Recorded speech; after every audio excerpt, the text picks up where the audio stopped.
Chapter 7 Conflict Resolution. Unresolved conflict is like a volcano, it can explode anytime. Anita and Arun are newlyweds and were initially very happy for few weeks. Anita wanted everything in its place, whereas Arun was a carefree person. The first fight started in keeping the room clean. Anita will always be on the phone with her mother and was not much interested in doing housework. Since Arun's mother was doing everything, Anita thought that when the needs arises, she can join hands. Arun's mother started to complain about Anita, and this also created lots of tension between them. Arun will also never come inside the bedroom to have a conversation with Anita. So Anita started to feel lonely and started to go to her mom's place often. After some time, they started to fight over everything and they blamed one another. All of us want to have a joyful family, but after marriage, every person is at shock to see the other side of their spouse, like Anita and Arun. The same person who spoke sweet words will be yelling at you after marriage. You might think your spouse has changed, but the reality is that they are revealing their true self to you. Soon, you will also do the same to your spouse. Let me ask you a question. Did you have a conflict in your own family? Did your mom and dad fight? Yes, right? Then your own family unit will also have fights, misunderstanding, and hurts. Even a spiritual person can get mad with anger at times. Remember, they are humans also. So be prepared for those moments of shock and disappointments. The question is, how are you going to handle those fights? You can surely have peace and joy in your family if you are able to have clean or healthy altercation. In this chapter, we are going to discuss more about how to resolve our daily fights in a healthy way and to grow deeper in love. Number 1. Source of conflict. First of all, you need to know from where the conflict arises. There are 4 areas from where you can expect a conflict. A. Intimate circle. These intimate fights arise between the couples. Any of them or sometimes both of them may be the reason for those fights. Each person carries their own unseen baggage into their marriage from their past life. That baggage will have good as well as bad qualities. When situations arises, they will react from their baggage. Past hurts, wounds, and insecurities can sometimes cause lots of tension when the couple start to move towards intimacy.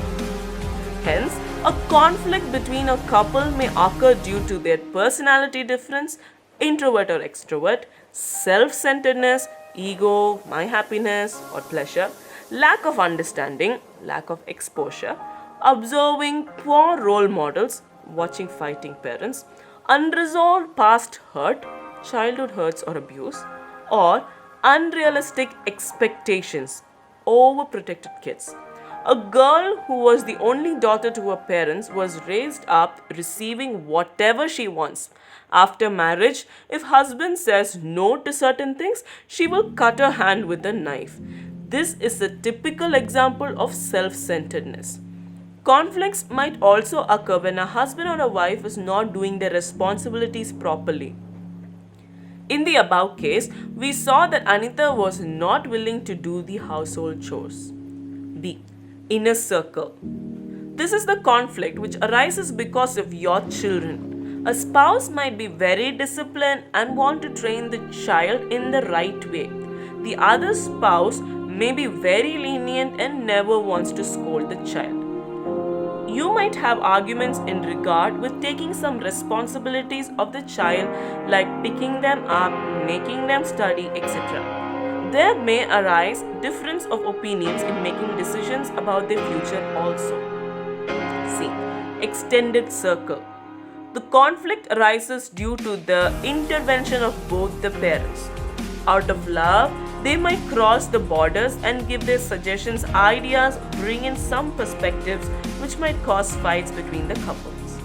A newlywed husband once said, "My wife will send me off with a smile to office, but when I return from office, her countenance will be completely different. She will start a topic which I would have never even imagined or prepared to discuss, which will surely end up in an argument. Then I observed that the instigation of fight came from her mother." D. Outer circle. This conflict is due to third-person intervention. Relatives, friends, church believers, colleagues, or any third person outside the family might be a source for your fight. Once a wife shared that one of their relatives would visit them in 15 days. After the visit, her mother-in-law will be so tense with anger and then she will complain to her husband. Then surely there will be a fight with her husband. If someone from outside crosses boundaries or steps into your personal circle, then frictions are birthed. Number 2. Unhealthy fight. Most of the time, a conflict is handled in an unhealthy way. There are 3 unhealthy ways in which couples fight. Firstly, some have an attitude that I must win. This kind of people will try to find faults and keep their arguments alive. They want to prove that their point is right and would like to have the final say in an argument. This kind of attitude will never solve a conflict. Spouses will be afraid to talk to each other. Better to live on a corner of the roof than share a house with a quarrelsome wife. Proverbs chapter 21 verse 9. Secondly, some of them will totally give in or withdraw from a fight saying, "Yes, I am the one to be blamed, so I will take the blame." Even though in their heart they really do not mean what they say, to avoid the fight and for the sake of having the peace, they will withdraw or completely shut down during the fight. Even though it may seem that this person is patient, he or she is suppressing or internalizing the problem, and which might explode one day and will have a severe impact. This suppressed anger turns into bitterness, resentfulness, and hatred. Each heart knows its own bitterness, and no one else can share its joy. Proverbs 14:10. Thirdly, some of them try to negotiate a deal while having a conflict. A wife might say, like, "If I have to look after your mom for 1 month, then you will have to allow me to go and stay in my mom's place for a month." Even though it seems like the problem solved on the outside, but inside both are not happy. The wife will be still angry because she thinks my husband has accepted to let my mother's place only because that I have to take care of his mother. Neither the wife is happy about her mother-in-law coming home, nor the husband is happy in allowing his wife to stay in her mom's place for a month. They never agreed wholeheartedly, and so it hurts the spouses. Disagreement will hurt you and your spouse. Unresolved conflict is like an unrest wound. It will result in inner pain, anger, bitterness, frustration, and constant arguments. Frequent fights are signs of unresolved conflict. Unresolved conflicts can lead to misunderstanding, distance between couples, silence, or lack of communication. All these will raise a wall of separation. Whenever we stop the communication or stay angry with our spouse, then we are giving a foothold for Satan. He is always ready to enter into your marriage to steal, kill, and destroy your relationship. The thief comes only to steal and kill and destroy. John 10:10. He will steal the joy, peace, unity, and will finally break the family. I am witnessing many Christians who have applied for divorce because of their unresolved conflicts. In your anger, do not sin. Do not let the sun go down while you're still angry, and do not give the devil a foothold. Ephesians chapter 4 verse 27. Number 3. Healthy fight. Conflicts cannot be avoided in marriage. We will have difference of opinions and different perspectives. But if we can debate it in a healthier way, we can grow in love. Follow these steps when you have a fight. Control your anger. In a fight moment, when your spouse provokes you, try to move out of that place for a while. Most of the time, it is the uncontrolled anger which brings out negative that is within you. So allow your emotions to subside for a while. Being silent or not speaking now of anger does not mean that you have lost the argument or intimidated. Keeping away from strife is an honor for a man, but any fool will quarrel. Proverbs 20 verse 3. Allow your emotions to subside for a while. Since you love your spouse, you are walking out of the situation to avoid further hurt to your relationship. You can say to your spouse that we can discuss about this later. Instead of reacting, think of the root cause of the problem. Why is your spouse so mad at you? From which circle the problem has started? Is it something between both of you, or else is it a problem from outside? Reacting will never allow you to think about the cause. But when you think, you can try to solve the problem. You can bring back the peace and joy between you and your spouse. My brothers and sisters, take note of this.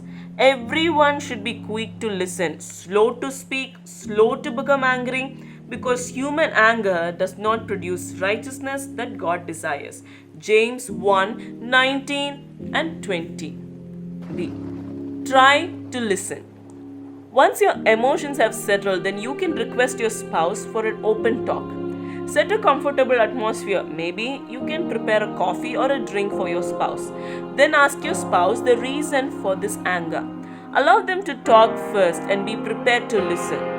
Do not try to prove your point of view first. Listen to them carefully, then talk about the situations rather than the problem. To answer before listening, that is a folly and shame. Proverbs 18 verse 13. If your spouse feels that you have hurt her or him, do not hesitate to ask forgiveness. It is okay to let go of your ego and step down, because when we do that, we can win as a family. Sometimes you may win an argument but lose your spouse. I know a girl who is preparing so much papers to argue in the court against her husband.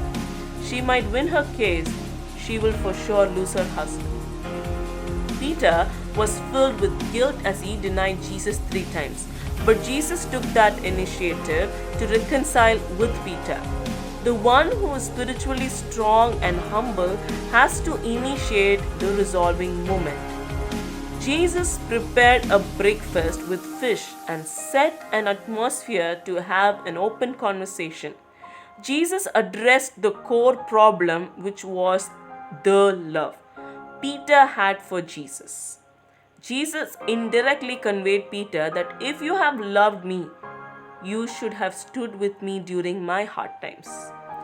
When Peter reconfirmed his love, the problem was solved.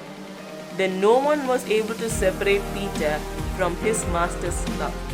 Wow, what a beautiful lesson of restoration in relationship Jesus has left behind for us. John 21 verse 15 through 19. Allow them to talk first and be prepared to listen. C. Try to understand. Do you remember your maths teacher always said, read the problem again and again before you try to solve it? You might know several formulas, but you should first understand the problem to apply the right formula. Wrong formula applied will result in wrong answer. Just shouting back, arguing, or being silent will not solve the core problem. Understanding the reason behind the anger is the key to solve the problem. Anger is an expression of some unmet needs unfulfilled expectations, or some kind of insecurities. So, when your spouse is angry, try to understand the reason behind their anger. Once a husband called to me and said, "My wife became so angry in an argument that we had, and she tore the cash and flushed it in the bathroom closet." I asked him to leave the matter to rest until the weekend and asked him to take her somewhere out and ask her why she did that. The husband was patient enough not to react and had an open conversation. Once he started to ask the reason, the wife started to cry and shared that she was personally struggling with something which happened in her childhood. She asked forgiveness for what she did and asked her husband to pray for her to overcome such uncontrolled anger. The husband prayed for her and she was able to overcome her anger now. Sometimes you might not be the reason for the anger. They might be personally going through something else. Past incidents, taking new responsibilities, going through a change, fear about future, sickness can also stir up an anger moment. So be willing to understand before you conclude or to prove your point to them. D. Forgive each other. Forgiveness is a healing balm which will soothe the internal pain. Jesus forgave everyone, even those who treated him badly and nailed him to the cross. Jesus said, "Father, forgive them, for they do not know what they are doing." Luke chapter 23 verse 34. When you are unwilling to forgive, you give room for Satan to enter your marriage. As followers of Christ, we need to use these magical words, "I am sorry" and "I forgive you," more often to have a healthy relationship. It is like a healing balm which will soothe the internal pain of a person and revive them immediately. Bear with each other and forgive one another if any of you have grievance against someone. Forgive as the Lord forgave you. And over all these virtues, put on love which binds them all together in perfect unity. Colossians chapter 3 verse 13 and 14. E. Try to find solutions. Let us imagine that water is leaking from a pipe. By ignoring the problems, do you think the leaking will stop? The leakage will become an emergency if it remains unattended. Some try to come up with temporary solutions like tying a cloth around the pipe to control the leakage. Controlling a situation is different from solving the real problem. When you seek for solutions, then the problems can be solved permanently. And then you can feel the peace and joy in the air. So, whenever there is a fight, find the root cause behind the anger or fight and try to think about permanent solutions. After listening to your spouse, if you have identified the problems, try to discuss about solutions. Both of us are in full-time ministry, which involves frequent travels. So initially, we used to have clashes about who is going to take care of the home responsibilities and children. Then we discussed about solutions and decided that when one person travels, the other person will not travel and will take care of the home and kids. We also decided that if we both need to travel, we will drop our kids in our relative's place. We also discussed it with our children. Then we never had an issue on that at all. God of wisdom will give you wonderful solutions when you pray. So pray and come up with solutions to solve the problem. Try to separate the problem from the person. Don't attack your spouse because of the problem. Resolving conflicts in a healthy way can lead the couples to a greater understanding, emotional intimacy, oneness, and a deeper level of love. And quarreling arose between Abraham's herders and lords. The Canaanites and the Perizzites were also living in the land at that time. So Abraham said to Lot, "Let's not have any quarreling between you and me, or between your herders and mine, for we are close relatives. Is it not the whole land before you? Let's part company. If you go to the left, I will go to the right. If you go to the right, I will go to the left." Genesis chapter 13 verse 7 through 9. Resolving conflicts in a healthy way can lead the couples to a greater understanding, emotional intimacy, oneness, and deeper level of love. Final tips. Let your anger go down before sunset. Let go small things, they are not worthy of a fight. Withdraw when you're angry and think about the root cause. Pray about the problem and get divine wisdom. After analyzing the problem in your perspective, listen to your spouse. You can tell your suggestions in a humble way. Give time and space for your spouse to make some changes or decisions. One cannot change overnight. Don't waste time in being angry. Time gone is gone forever. Cherish every moment.